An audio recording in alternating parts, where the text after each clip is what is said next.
G'day church. As you're obviously aware, things are beginning to open up after many months of being in this lockdown. Who this week has enjoyed a haircut? I can tell you now, some of you needed one just as much as I have needed and also loved being back at the gym this week. Maybe you've been out to dinner, maybe you've seen family that you haven't seen in months, perhaps you've caught up with friends at your favourite cafe for a coffee or at the pub, or maybe you've left the Shire for the very first time in a long time. There are, however, many mixed emotions about coming out of lockdown and all that comes with things reopening.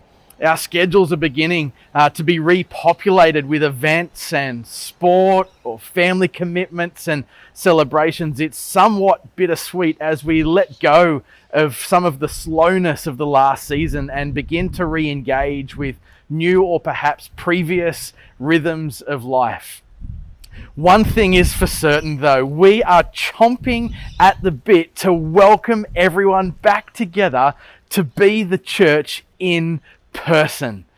So what's the plan for returning to church? Great question. Well, breaking things down by month is probably the most helpful way to go. So let's go in order. Let's start with October. There are 3 Sundays and 2 full weeks left in the month of October. The next 3 Sundays we will stay online as we have been.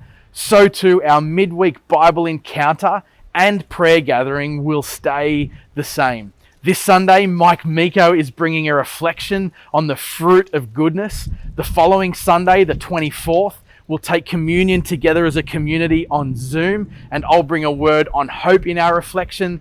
Then the 31st of October, our team will share a collective reflection, looking back at all that has happened and all that God has done over these last few months.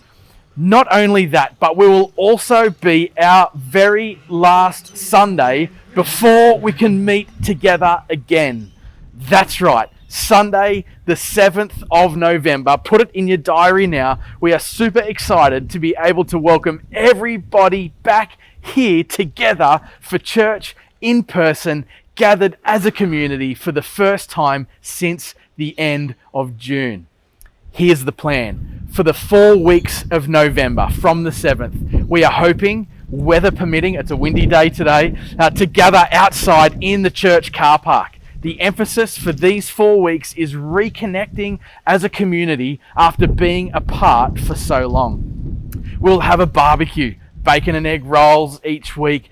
The coffee machine will be fired up. We can worship, actually sing outdoors without a mask on. Someone will share from the word. Our kids will be able to play games outside and use our newly created and updated playground area.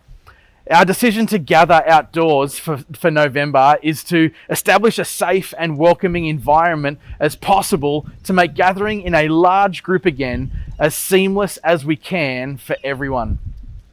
If the weather serves up less than ideal conditions, we are so incredibly blessed to have the indoor spaces that we do, and we will be able to gather indoors. So don't worry, though there will be extra care needed to stick to our COVID-safe plan. We'll meet during our usual time for church at 9:30 a.m. and finish whenever the conversations end. The next step after that is being able to gather together indoors, which lands us in December. From Sunday, the 5th of December, we are hoping and planning to gather with much less restriction on capacity and rooms, and for the ability for us to lift the roof off in worship as we can sing together again, mask-free. Our kids' programs will be back up and running by that stage again too. On that Sunday, the 5th, we will begin our Christmas celebrations as we look to the promise of the new and glorious morn, the gift of Jesus to us and our world, and the peace, hope, love, and purpose that we have in Him.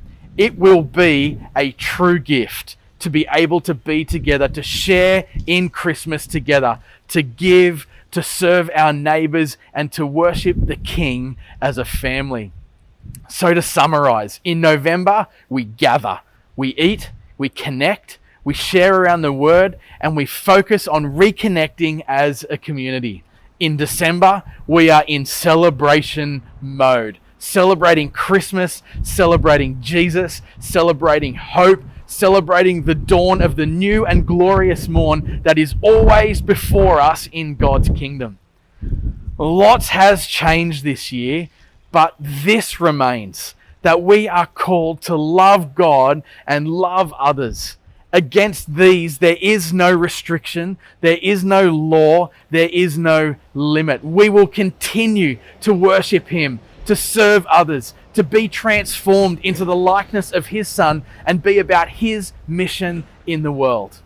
Being able to grow in all of this as a gathered community that still scatters out into the various pockets of our city is incredibly exciting, and I cannot wait to be a part of it with you together again.